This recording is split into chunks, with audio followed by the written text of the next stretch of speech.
السلام علیکم ورحمۃ اللہ وبرکاتہ۔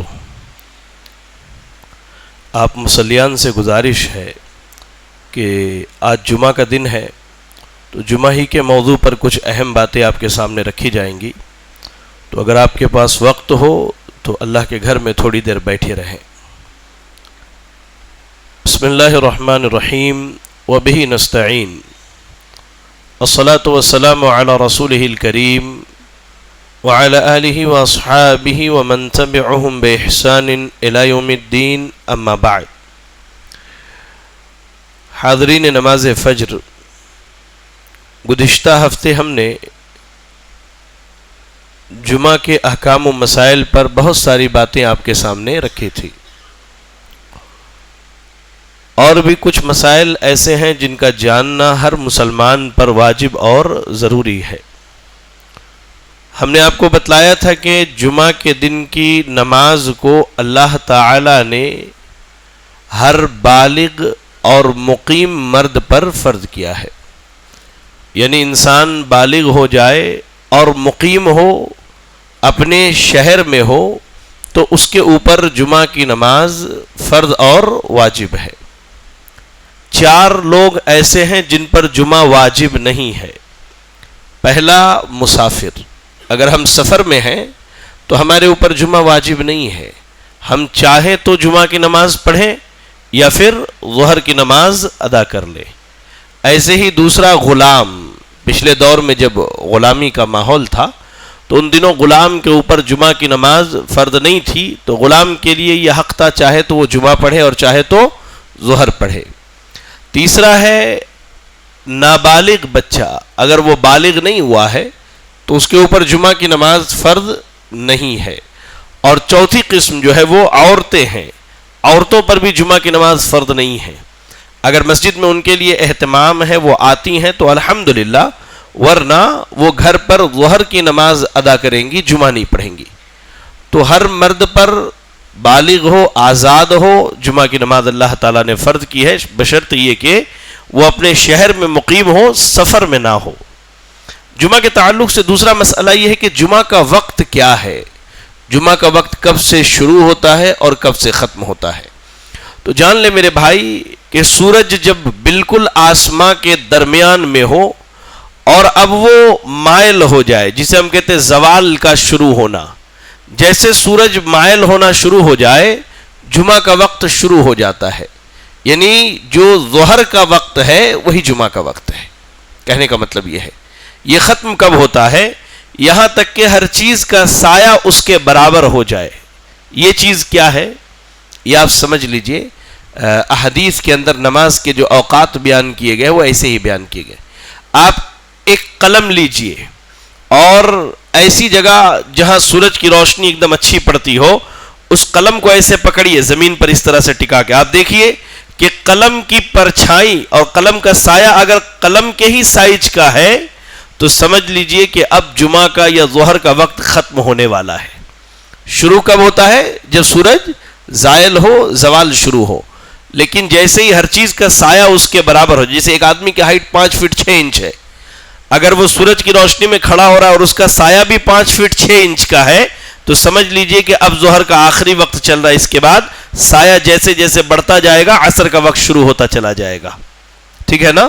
تو یہ جمعہ کا وقت ہے۔ چلے، تیسرا مسئلہ ہے کہ جمعہ کے دن خطبہ جو ہے جمعہ کے رکن میں سے ایک ارکان ہے، بغیر اس کے جمعہ کا تصور نہیں ہو سکتا، اس لیے کہ اللہ کے نبی صلی اللہ علیہ وسلم نے ہمیشہ خطبہ دیا ہے، لہذا خطبہ یہ جمعہ کے رکن میں سے ایک رکن ہے۔ ہاں، خطبے 2 ہونے چاہیے۔ کتنے ہونے چاہیے؟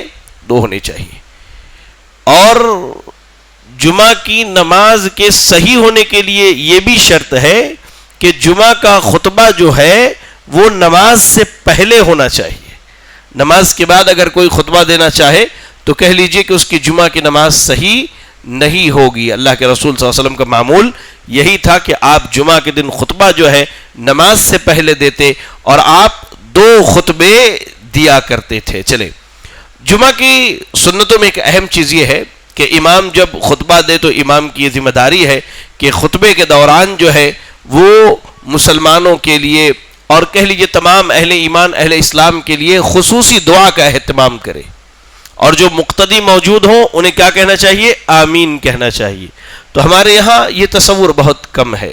دعا جو ہے ہونی چاہیے جمعہ کے خطبے کے دوران، اور جو لوگ جمعہ میں شریک ہوتے ہیں انہیں اس دعا پر آمین کہنا چاہیے۔ ہمارے پاس دونوں طرف سے افراط و تفریط ہے، کبھی تو دعا نہیں ہوتی ہے، اور اگر دعا کی جائے تو ہم خاموش بیٹھے رہتے ہیں، ہماری زبان سے آمین بھی نہیں نکل پاتا ہے۔ لیکن کوشش کرنی چاہیے کہ امام صاحب اگر دعا کرے تو ایسے ہی ہمیں آمین کہنا چاہیے۔ جمعہ کے خطبے میں یہ ہے کہ امام جو ہے جمعہ کا خطبہ دے، اور خطبے کے بعد جو ہے وہ نماز ادا کی جائے، خطبے کے بعد جو ہے نماز ادا کی جائے، وہ بلند آواز سے ہونی چاہیے۔ ایسے ہی خطبہ امام کھڑے ہو کر کے دے، امام خطبہ کیا ہے؟ کھڑے ہو کر کے دے۔ جابر ابن سمرہ رضی اللہ تعالی عنہ کہتے ہیں جس نے یہ کہا کہ اللہ کے رسول صلی اللہ علیہ وسلم بیٹھ کے خطبہ دیتے تھے تو جان لو کہ وہ جھوٹا ہے۔ اللہ کے نبی صلی اللہ علیہ وسلم جمعہ کے دن 2 خطبے دیا کرتے تھے، اور دونوں خطبے کیا ہے؟ کھڑے ہو کر کے دیتے تھے، اور آپ ممبر پہ خطبہ دیتے تھے، ممبر یا کسی اونچی جگہ پر، ممبر یا کسی اونچی جگہ پر، اور دونوں خطبوں کے درمیان عبداللہ ابن عمر رضی اللہ تعالی عنہما کہتے ہیں کہ اللہ کے نبی صلی اللہ علیہ وسلم دونوں خطبوں کے درمیان تھوڑی دیر بیٹھ کر کے فرق کیا کرتے تھے، یعنی 2 خطبے ہوتے تھے لیکن 2 کیسے ہوتے تھے؟ ایک خطبہ لمبا ہوتا تھا، اس کے بعد آپ تھوڑی دیر بیٹھتے، پھر کھڑے ہو کر کے دوسرا خطبہ مختصر دیا کرتے تھے۔ اس لیے 2 خطبوں کے درمیان جو ہے بیٹھ کر کے فرق کرنا چاہیے، فرق کرنا چاہیے۔ ایسے ہی امام جو ہے آ کر کے ممبر پر بیٹھ جائے، اس کے بعد اذان کے کلمات مؤذن صاحب کو کہنے چاہیے۔ یہ جمعہ کی سنتوں میں سے ہے۔ عبداللہ ابن عمر رضی اللہ تعالی عنہما کہتے ہیں کہ اللہ کے نبی صلی اللہ علیہ وسلم ممبر پر چڑھ کے بیٹھ جاتے یہاں تک کہ مؤذن آذان دے لیتا، تب آپ خطبہ دینا شروع کرتے تھے۔ تو یہ سنتوں میں سے ہے کہ امام جو ہے آ کر کے پہلے ممبر پر بیٹھ جائے، اور ممبر پر بیٹھتے وقت کیا ہے امام کے لیے؟ وہ سلام کر کے ممبر پہ چڑھے، وہ سلام کر کے ممبر پہ چڑھے۔ یہ بھی جمعہ کے سنتوں میں سے ہے۔ اور جب امام بیٹھ جائے اس کے بعد مؤذن صاحب اذان کے کلمات کہہ لیں، جب اذان کے کلمات سے فارغ ہو جائے تب امام خطبہ شروع کرے۔ ایسے ہی جمعہ کے دن کچھ کام ہمارے اوپر حرام بھی ہے میرے بھائی، معلوم ہے کہ نہیں؟ کچھ چیزیں حرام بھی ہے جمعہ کے دن۔ سب سے پہلی چیز کیا حرام ہے؟ امام جب خطبہ دے رہا ہو تو بات چیت کرنا حرام ہے، یہ حرام ہے بالکل۔ اللہ کے نبی صلی اللہ علیہ وسلم نے کہا اللہ اکبر کہ آپ کا بغل والا بیٹھ کر کے، کچھ ہوتا نا کبھی کسی کنکڑ سے یا کسی چیز سے کھیل رہا ہو، جمعہ کے خطبے کے دوران امام خطبہ دے رہا ہو، اور آپ نے اگر اس سے یہ کہا کہ تم غلط کر رہے ہو تو آپ کے جمعہ کا ثواب چلا گیا پورا کا پورا۔ بولنا بھی نہیں ہے، اگر وہ غلطی بھی کر رہا تو اسے اس کے حال میں چھوڑ دیجیے آپ۔ حتیٰ کہ بعض ائمہ نے تو یہاں تک کہا کہ اگر کوئی جمعہ کے دن امام ممبر پہ خطبہ دے رہا اور مسجد میں داخل ہوتے وقت سلام کرے تو اس کے سلام کا جواب بھی نہیں دینا ہے۔ وہ امام کی ذمہ داری ہے کہ وہ سلام کا جواب دے یا نہ دے، وہ ایک الگ مسئلہ ہے۔ لیکن جمعہ کے دن ہمارے اوپر بات چیت کرنا بالکل حرام ہے۔ امام جب ممبر پہ چڑھ جائے اور جب تک ممبر سے نہ اترے تب تک ہماری ذمہ داری کیا ہے؟ خاموش رہنا ہے۔ کسی کو یہ بھی نہیں کہنا کہ بھائی تھوڑا ادھر کھسک کے بیٹھ جائیے۔ ہمارے یہاں لوگ آتے ہی بازو والے کو السلام علیکم، خیریت سے؟ انا للہ۔ کیوں میرے بھائی؟ ایک تو بیچارہ پہلے آیا اذان سے، آ کر کے وہ جمعہ کے ثواب کے لیے بیٹھا، ہم خود لیٹ آئے، اپنا ثواب تو گیا ہی گیا، بازو والے کا بھی ثواب لے کر کے گئے۔ کیوں؟ یہ سنت کے خلاف ہے۔ جمعہ کے درمیان بات چیت کرنا یہ سنت کے خلاف ہے، حرام قرار دیا ہے اللہ کے نبی صلی اللہ علیہ وسلم نے۔ ایسے ہی میرے بھائی جمعہ کے دن ایک کام حرام یہ ہے کہ 2 لوگوں کے درمیان سے خالی جگہ بنا کے آگے بڑھ جانا۔ آئے ماشاءاللہ جب امام اب خطبہ ختم ہونے والا ہے تب ہم پہنچ رہے اور بھائی ذرا جگہ دو، ذرا جگہ دو، مجھے آگے جانا ہے۔ کیوں؟ آخر کیوں؟ اللہ کے نبی صلی اللہ علیہ وسلم نے کہا کہ ایسا کرنا ناجائز اور حرام ہے۔ جمعہ کے دن ہونا یہ چاہیے جو پہلے آتے ہیں انہیں چاہیے کہ وہ اگلی صفوں کو پہلے بھر لیں۔ یہ ان کی بھی غلطی ہے، سب سے پہلے آیا کہ کہاں بیٹھتے؟ وہاں بیٹھتے دروازے کے پاس۔ ظاہر سی بات ہے، کیا ضرورت ہے؟ آپ پہلے آئے تو آگے کی صف میں جگہ لیجئے نا، آگے کی صف میں بیٹھیے تاکہ بعد میں آنے والوں کو آسانی ہو. اور جو بعد میں آ رہے ہیں ان کی ذمہ داری یہ ہے کہ وہ پہلے دیکھ لیں کہ جگہ کہاں ہے، خاموشی سے جائے، جا کے وہاں 2 رکعت نماز پڑھ کے بیٹھ جائیں. ایک آدمی اللہ کے نبی صلی اللہ علیہ وسلم خطبہ دے رہے تھے تو آپ نے دیکھا کہ وہ آدمی لوگوں کو ذرا جگہ دو والا مسئلہ تھا. تو اللہ کے نبی صلی اللہ علیہ وسلم نے کہا اجلس فقد اذیتا، تم جہاں ہو وہیں بیٹھ جاؤ، تم نے لوگوں کو تکلیف دی ہے، تم نے لوگوں کو کیا کیا ہے؟ تکلیف دی ہے. اس لیے میرے بھائی ہم جمعہ میں آئے تو اس چیز کا خاص خیال رکھیں کہ لوگ اگر بیٹھے ہوں تو ان کو ہٹا کر کے ان کا کاندھا فلانگ کر کے جو ہے ہم جلدی اللہ اکبر آگے بڑھنے کی کوشش نہ کریں. جہاں جگہ ملے وہاں خاموشی سے 2 رکعت نماز پڑھے، چاہے امام ممبر پہ چڑھائی کیوں نہ ہو، خطبہ ہی کیوں نہ دے رہا ہو، 2 رکعت نماز پڑھیں، اس کے بعد بیٹھ جائے. ایک صحابی آئے، اللہ کے نبی صلی اللہ علیہ وسلم خطبہ دے رہے تھے، صحیح حدیث کے الفاظ ہیں، تو اللہ کے نبی نے کہا کہ نماز پڑھے، آ کے بیٹھ گئے اپنی جگہ پر. تو کہا پڑھے؟ کہا نہیں، کہا کھڑے ہو جاؤ اور 2 رکعت نماز پڑھ لو، اس کے بعد بیٹھو. تو جمعہ کے دن اگر امام ممبر پہ خطبہ بھی دے رہا ہو تو ہم مسجد میں آئے تو ہماری ذمہ داری ہے کہ ہم تحیت المسجد 2 رکعت پڑھ لیں، اس کے بعد بیٹھ کر کے خطبہ سماعت کریں. چلیں، جمعہ کی سنتوں میں ایک چیز یہ ہے، بتائیے مجھے، اب میں سوال پوچھنے والا ہوں آپ سب سے کہ جمعہ کے دن کی سنت کتنی رکعت ہے؟ جمعہ سے پہلے اور جمعہ کے بعد؟ پہلے 4، بعد میں کتنی ہے؟ 2 4 6 کتنی ہے؟ 4. جی میرے بھائی، اللہ آپ سب کے علم میں، عمل میں، عمر میں برکت عطا فرمائے، آمین. جمعہ کے دن جمعہ کی نماز سے پہلے سنت کی کوئی حد مقرر نہیں ہے، کیونکہ حدیث کے جو الفاظ اللہ کے نبی صلی اللہ علیہ وسلم نے کہا فَصَلَّى مَا كُتِبَ لَهُ، کہ جمعہ کی نماز سے پہلے اللہ نے اس کی تقدیر میں جو لکھا ہے اتنی نمازیں پڑھ لے. تو یہاں یہ پتہ چلتا ہے کہ جمعہ سے پہلے سنت کی کوئی حد نہیں ہے.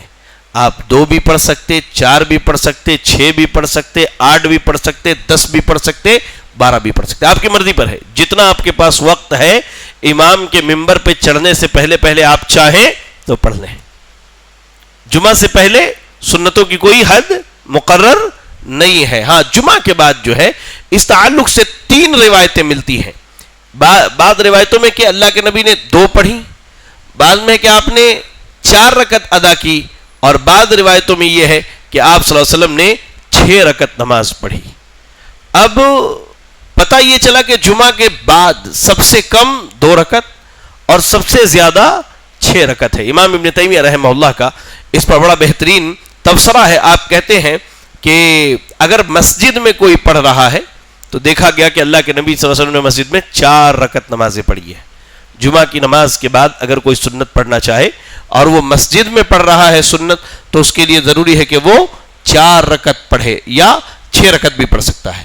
لیکن اگر وہی سنت وہ گھر پہ پڑھنا چاہے تو وہ 2 رکعت پڑھے گا. اور یاد رکھیں، گھروں پہ سنت پڑھنا یہ زیادہ بہتر اور افضل ہے بنسبت اس کے کہ مسجد میں سنت پڑھی جائے. اللہ کے نبی صلی اللہ علیہ وسلم نے کہا لا تجعلوا بیوتکم قبورا، اپنے گھروں کو قبرستان نہ بناؤ اور گھروں میں نماز پڑھا کرو، قرآن مجید کی تلاوت کیا کرو. تو چلیں، جمعہ کے اوپر الحمدللہ یہ کچھ بنیادی مسائل تھے جو میں نے یہاں نقل کیے تھے، وہ آپ کو میں نے بیان کر دیا. انشاءاللہ اگر اللہ نے توفیق دی تو آئندہ ہفتے پھر جو ہے جمعہ کے ہی موضوع پر کچھ اور بنیادی اور اہم باتیں آپ کے سامنے رکھی جائیں گی. دعا کریں اللہ سے کہ اللہ رب العالمین ہمیں اور آپ کو کتاب و سنت کی ان تعلیمات پر عمل کرنے کی توفیق عطا فرمائے. آمین وآخر دعوانا ان الحمدللہ رب العالمین. 5 منٹ، اگر کسی نے کچھ پوچھنا ہے تو بس 5 منٹ میں آپ پوچھ لیجئے. 5:40 ہو رہے، 5:45 تک وقت ہے. جمعہ کے تعلق سے کچھ پوچھنا ہے تو پوچھ لیجئے. ہاں، سنت اور نفل نمازیں جتنی بھی ہیں ان کے بارے میں ایک اصول ہے حدیث کے اندر کہ صلاۃ اللیل والنہار مثنا مثنا، دن اور رات کی سنتیں یا نفل نمازیں 2 رکعت ہیں. دن میں پڑھیں، رات میں پڑھیں، جب بھی ہم نفل یا سنن رواتب یا نفل پڑھ رہے ہوں تو 2 رکعت کر کے ہم پڑھیں گے. چلیں، وہی پوچھنا تھا. جی بارک اللہ فیک. اور کچھ پوچھنا ہے جمعہ کے بارے میں؟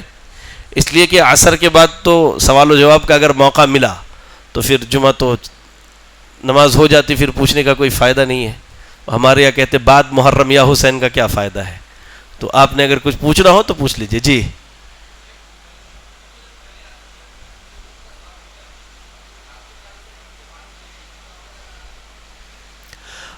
پہلی وقت میں مسجد آئے اس نیت سے کہ میں نے جمعہ کی نماز کے لیے میں آ رہا ہوں تو انشاءاللہ وہ اجر ہے. اب کسی وجہ سے باہر گئے تو اس میں کوئی حرج کی بات نہیں, لیکن کوشش کرنی چاہیے کہ آنے کے بعد اپنی جگہ پر قرار پکڑے رہیں. جی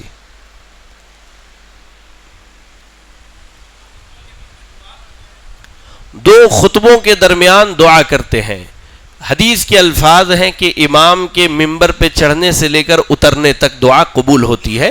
اس مناسبت سے لوگ دعا کرتے ہیں, لیکن اس کے لیے خصوصی اہتمام کرنا, ہاتھ اٹھانا اور اس کے بعد دعا کرنا, یہ سنت سے ثابت نہیں ہے. اگر بیٹھے ہیں تو اپنی زبان میں دعا کر سکتے ہیں انشاءاللہ. حتیٰ کہ امام جب خطبہ ختم کرتا ہے تو اس میں عربی زبان میں کلمہ کہتا ہے. ہم کیا کہتے ہیں عموماً کہ کیا ہے شیخ وہ کہ ہم اللہ سے اپنے گناہوں کی مغفرت طلب کرتے ہیں اور آپ بھی اللہ سے استغفار کیجئے. تو یہ کہا جاتا ہے باضابطہ عربی زبان میں. اس کا ترجمہ ہے یہ, جب خطبہ ختم کرتے ہیں کہ میں نصیحت کرتا ہوں آپ کو اس بات کی کہ آپ اللہ سے استغفار کیجئے, تو اس صورت میں آدمی بیٹھ کے استغفر اللہ کے کلمات کہہ سکتا ہے. جی